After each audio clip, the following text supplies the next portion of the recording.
Hi, Amber. Loved your video. I immediately want to jump and start talking about Twitter, but let me back up and kind of sequentially start through the different parts that you had provided to me in your video journal. I um, I love that he's having you read books.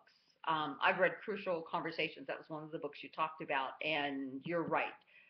If the more you read, the more comfortable you feel with things. It's like you build this knowledge base. And I think that sometimes when you're taking classes, when you're students, it's hard to find time to read those books on the side because you're so busy trying to read books for courses. And of course, we as instructors try to find books that are meaningful to you and that will add to your knowledge base, but that doesn't always happen because we have to teach theory. And because we have books on theory, as much as the theory is nice, that practical application in the field that you're getting from some of those books that you talked about is definitely important. So I'm delighted that you're reading that much. Um, Now to Twitter, yes, um, I am a strong believer in it, and I get my news from Twitter. And that was one of the things that I was so glad when you alluded back to the class, the 514 class, because Twitter wasn't actually in there, and I added it. I think Dr. Vera Dickers is going to keep it in there now because she doesn't. I don't think she uses it that much, but I think she sees the value in it. But I actually get my news from there. I monitor it pretty much. I could say every day I'm on there, and I've met people and I follow some people that I've developed friendships with and haven't even met. And then sometimes I follow people just to see what they're doing, to get insights. It's not that we have a relationship, but I learn. They post things that are good for me. And then there's a couple sites that I follow. There's a site called School Improvement that posts survey data. Absolutely love to see what their data says.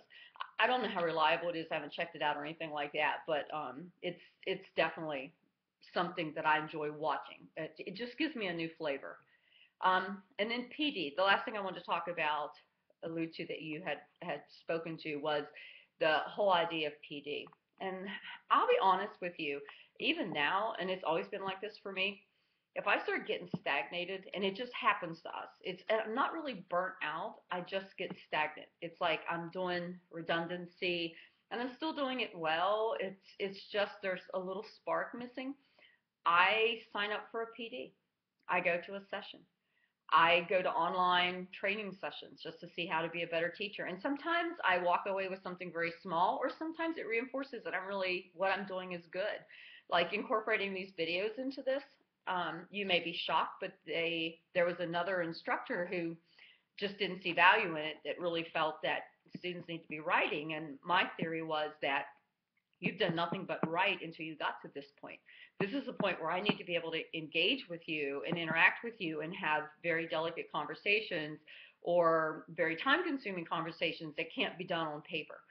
You know, paper serves a purpose, but not necessarily for this. So I really wanted to be able to do what we're doing right now, where you can listen to me and I can see you. Because when I see you, it's like I feel like I know you better.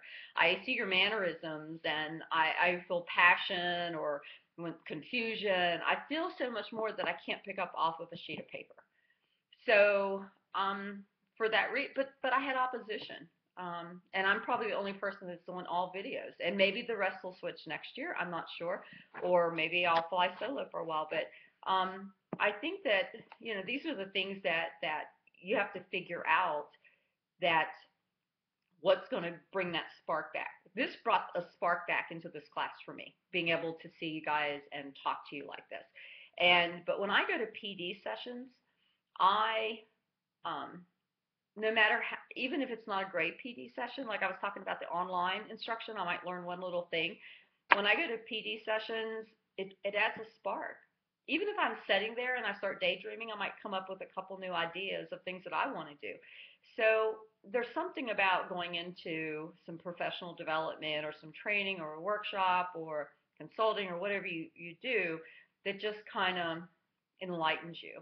And I do a lot of work in self-mentoring, as you well know, and um, that's what people always say to me. I just got back from New Mexico, and I did a training there last week, and that was one of the things that they talked about was, oh my gosh, I probably have been doing some self-mentoring, but I skipped this self-awareness layer, and I need to go back to that level because that's probably what I'm missing. That's why it's not working. And so, it was engaging for them. So yes, I think PD cannot be underrated because I think it provides a lot more than just what the content is. It provides so much more beyond that, or at least it does for me. Anyway, I've been talking for a long time, and I wanted to keep these kinds of things in short, but I loved your video, and I actually thought your video was the perfect length. It was engaging to me.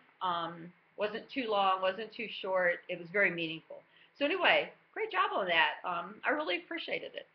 Have a good day.